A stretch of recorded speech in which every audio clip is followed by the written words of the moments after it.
Mes chers compatriotes,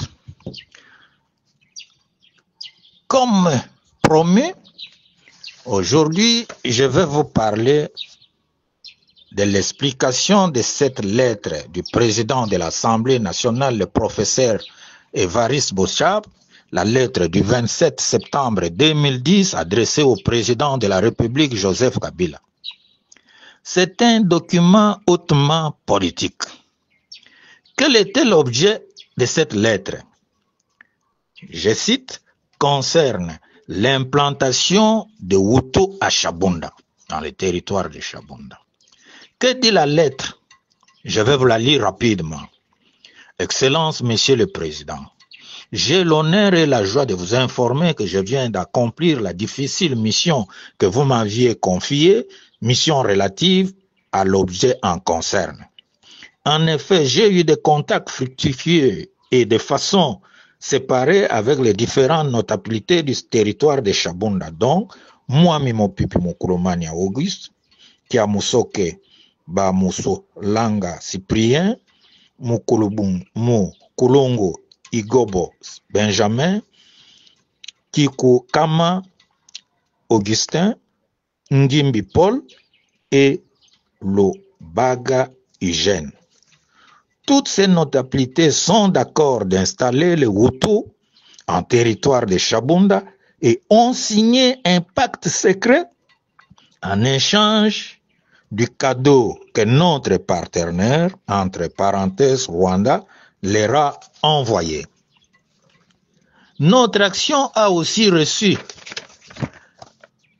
la promesse d'être soutenue par tous les bâtis du Sud Kivu comme le gouverneur Jisambo, Basengezi Kantitima, Bahati Lukwebo et Kamere Vital, ces derniers étant d'ailleurs Hutus d'origine.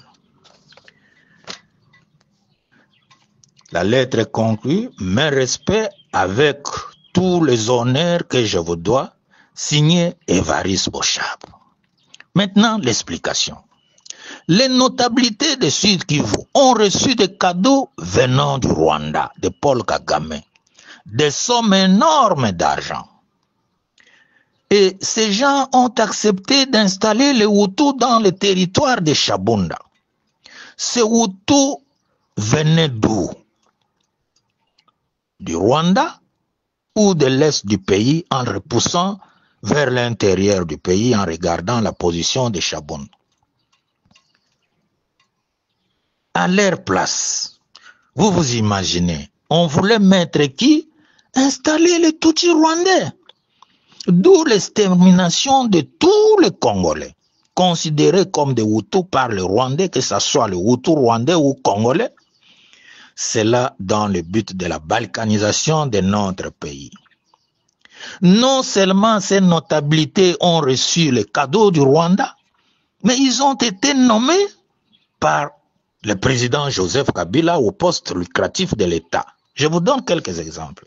Après cela, moi, Mimo Pipi, a été nommé ministre de la Santé. Mukulongo Benjamin a été nommé PCA à la régie de voies fluviales. Et les autres, les Mlamsongo, le PCA, celui-là qui était même anti-rwandais, a été corrompu. Il était avec moi à l'Assemblée, il me disait toujours, ah, c'est Rwandais qui nous faut. Mais il a été corrompu avec l'argent, comme je vous avais dit. Jisambo, Basengezi, Bahati et Kamere étaient déjà dans des postes énormes et lucratifs. Vous voyez comment le régime de Joseph Kabila et le président Kagame et tous Tutsis rwandais ont mis la corruption dans notre pays, dans les chefs même de nos compatriotes. Tous ces gens qui étaient dans cette lettre, mais on peut le dire que ce sont des traîtres. Pendant la transition 2003-2006, l'honorable Tagoya de Chabunda nous alertait souvent de cette histoire que Chabunda est inondé, les Tutsis arrivent et tout cela. Les gens le prenaient comme un détracté, pourtant c'était la vérité. À la fin de la lettre de l'honorable Bochab, qu'est-ce qu'il dit? je cite concernant Kamere, ce dernier étant d'ailleurs Hutu d'origine. Mais c'est une diversion, c'est une contre-vérité. Pourquoi? Parce que tout le monde en commission politique, nous avions su que Kamere était un Tutsi rwandais. Ça a été dit par les Robert Roy et même les Tutsis. C'était quand? Tout j'ai noté. Tout a commencé le vendredi 5 avril 2002 par la motion de M. Tambwe Mwamba, qui était du MLC de Jean-Pierre Bemba.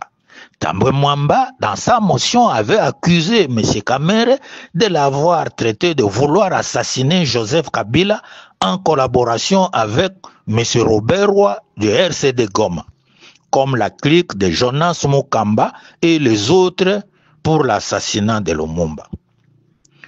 Mwamba avait dit qu'il avait la cassette vidéo. Et après le débat en commission politique, nous avions dit, bon, on va attendre, on va voir, amenez-nous cette cassette-là, on verra si c'est réel ou faux. La cassette n'est jamais venue. En ce moment-là, Kamere avait rétorqué quoi? En disant qu'il avait parlé que des stratégies qu'on montait pour écarter Kabila du pouvoir.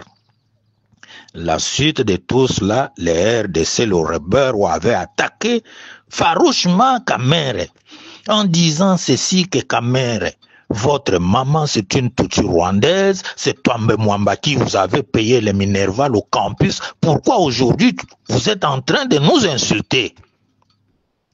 C'est bien moi qui avais mis fin à ce débat-là, moi qui vous parle. J'avais demandé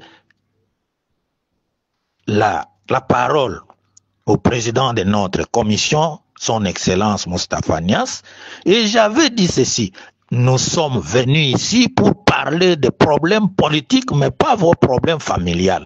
C'est ce jour-là, je crois que la maman de Kamere était morte, ou était malade, parce qu'on nous avait parlé de ça, je crois de la mort.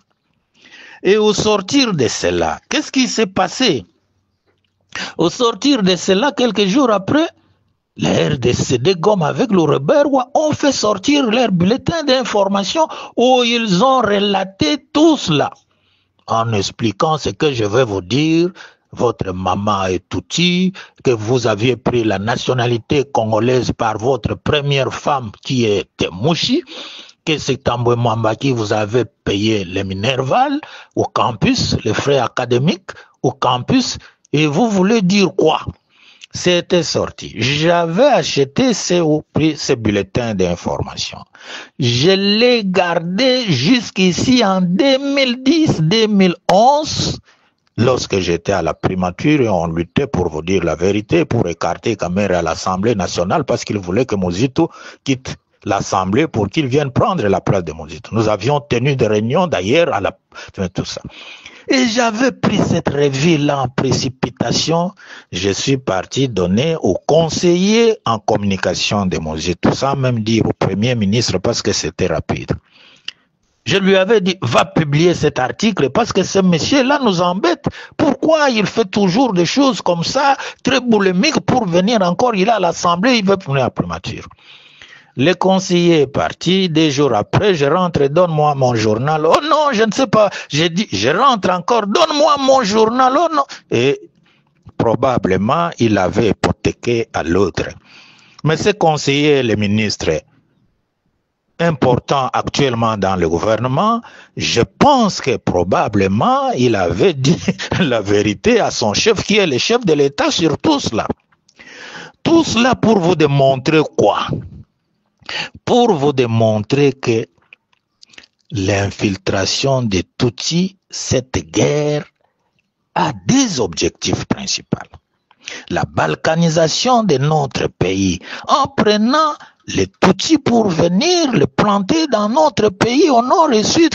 D'ailleurs, vous avez vu le gouverneur qu'on a nommé à Goma. Qu'est-ce qu'il dit? Vous avez des audios. Il appelle ses frères Tutsis de venir s'implanter.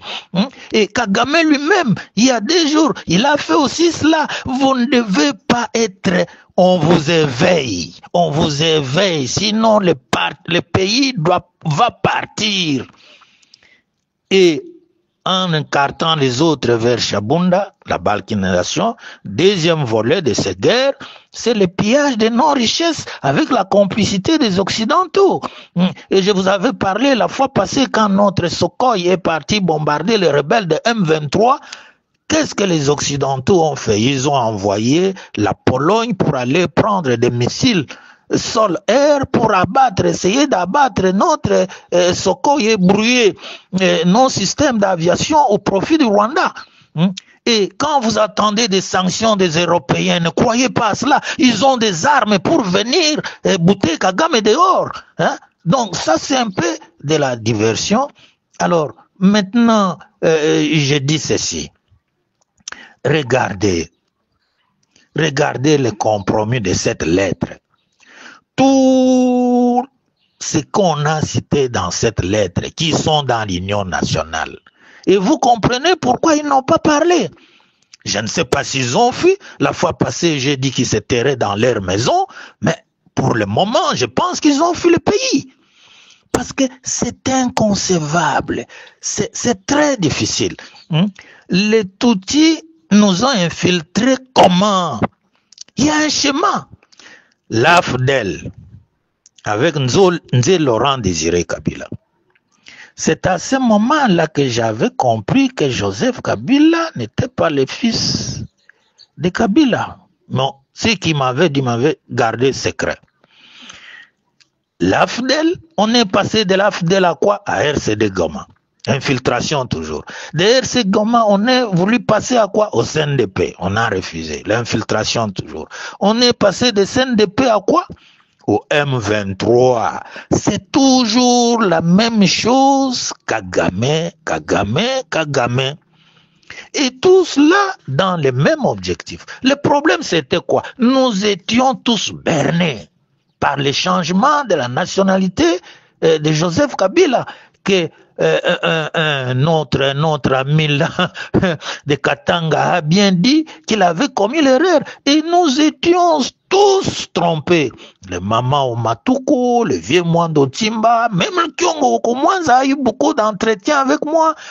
Même les Patrias Jizenga, même les professeurs Samba Kaputu, Katumbe Mwanke, les grands professeurs comme Théophile Bemba ont été bernés. Même moi aussi, à un certain moment, quand j'ai dit, mais on m'avait dit ceci. Mais tous ces gens ici, j'avais aussi un peu changé jusqu'à maintenant que les vérités commencent à sortir.